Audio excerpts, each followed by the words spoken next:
বাবা, এ কি হলো আমার? আমার মুখ দিয়ে এমন করে রক্ত বমি বের হচ্ছে কেন? আজকে আমার কি যে আনন্দ হচ্ছে না। অনেকদিন পরে আমি আমার ফেভারিট আইসক্রিমটা খেতে পারছি।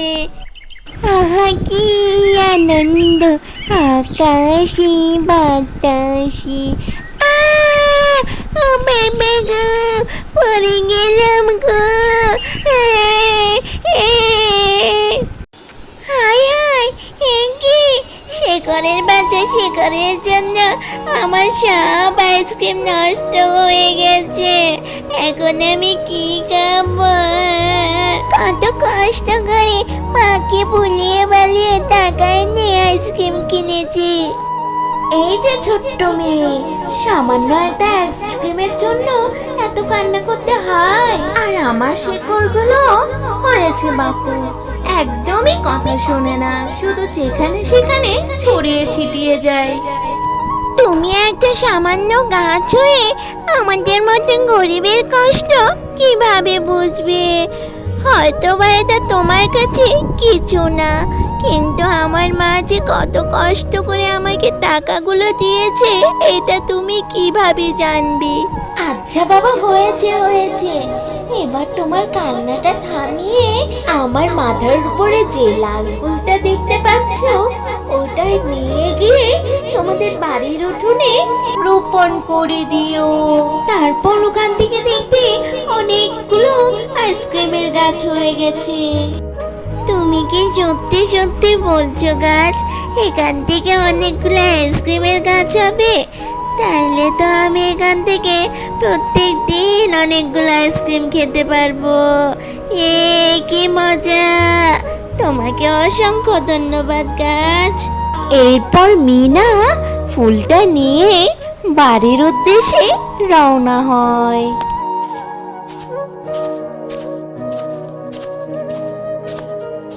কিরে মিনা, এত বেলা করে তুই কোত্থেকে আসলি?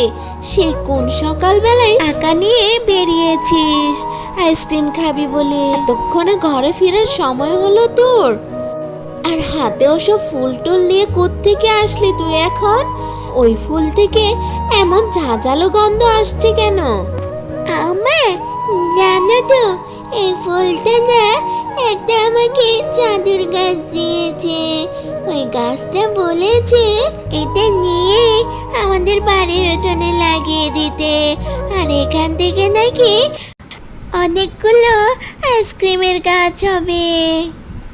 মিনা, কি সব আবল তাবল বকছিস তুই? গাছ আবার কথা বলতে পারে নাকি? খবরদার বলছি, ফুলটা এখানে রোপণ করবি না, যা গিয়ে ফেলে দে। মা, আমাকে এই ফুলটা একটু রোপণ করতে দাও না গো মা।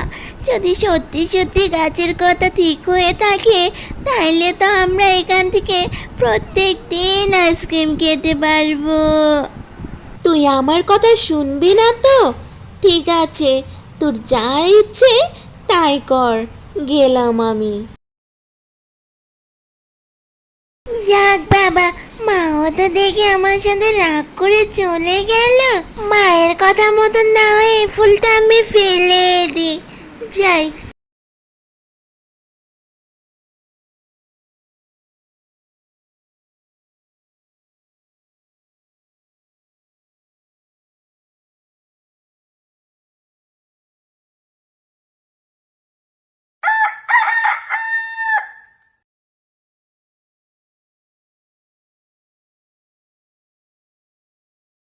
মা, শীঘ্রই এদিকে আসো।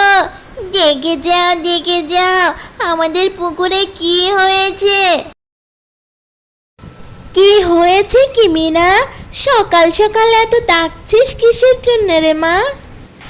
দেখো না মা, কালকে যে একটা জাদুর গাছ আমাকে একটা ফুল দিয়েছিল, ওই ফুলটা আমি পুকুরে ফেলে দিয়েছি।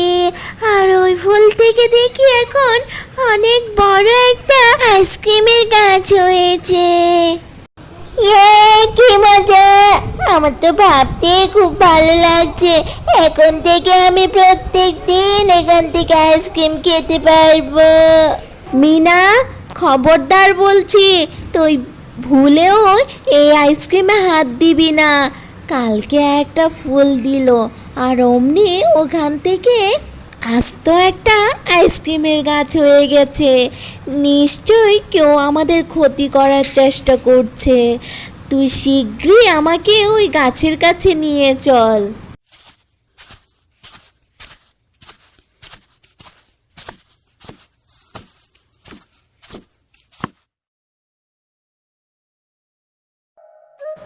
এই যে গাছ, তুমি যে আমার মেয়েকে কালকে একটা ফুল দিয়েছিলে, ওইখান থেকে আজকে সকালে দেখি মস্ত বড় একটা আইসক্রিমের গাছ হয়েছে। আমি তো আজ পর্যন্ত কোনো দিনও দেখিনি যে ফুল থেকে আইসক্রিমের গাছ হতে। তার মানে নিশ্চয়ই তুমি আমাদের ক্ষতি করার চেষ্টা করছো। তোমার যদি ওরকম কোনো মতলব থেকে থাকে আমাদের বলে দাও। না গো না শিয়ালিনী, আমার তোমাদের ক্ষতি করার কোনো খারাপ মতলব নেই।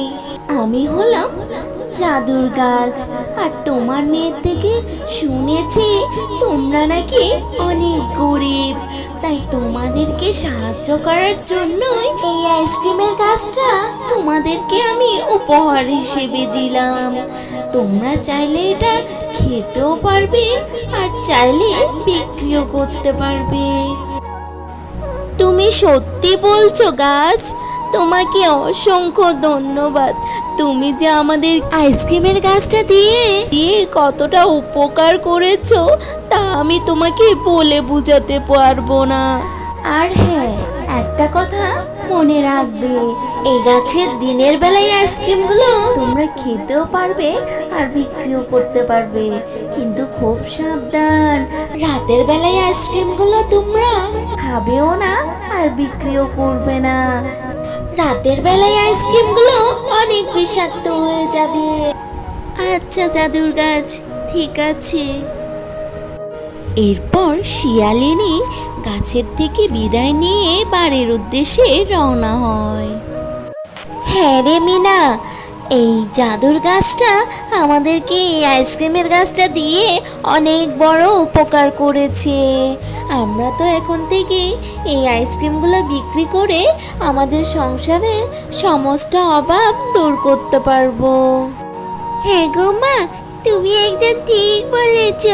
আর আমি ওইখান থেকে প্রত্যেক দিন আইসক্রিম খেতে পারবো। আর দেখো না মা, আইসক্রিমগুলো দেখে মনে হচ্ছে না অনেক সুস্বাদু হবে। আমি ঠিক জানতাম ওই গাছ আমার কাউকে না কাউকে ঠিক সাহায্য করবে। এই দিনটাই তো অপেক্ষা ছিলাম আমি এতদিন। আমি একদিন ওই গাছের ফুল নষ্ট করে দিয়েছি বলে ওই গাছ আমাকে অনেক অপমান করেছে। সেদিনই আমি ফোন করেছি, গাছ যখনই কাউকে সাহায্য করবে তখনই আমি সব নষ্ট করে দিব। আমার কালোর ভালো সহ্য হয় না।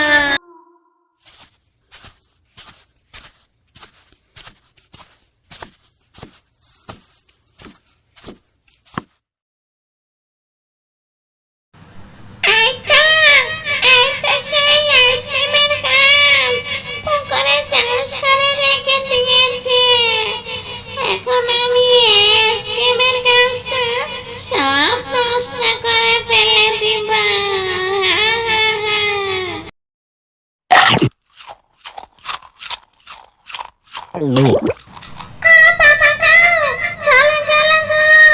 আমার মুখটা যে পুড়ে যাচ্ছে, আমার মুখ দিয়ে অমন করে রক্ত বমি বের হচ্ছে কেন? মরে গেলাম গো।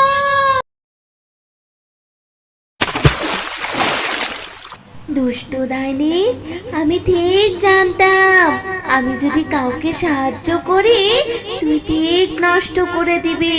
তাই তো আমি কায়দা করে রাতের কেকগুলো বিষাক্ত করে রেখেছি।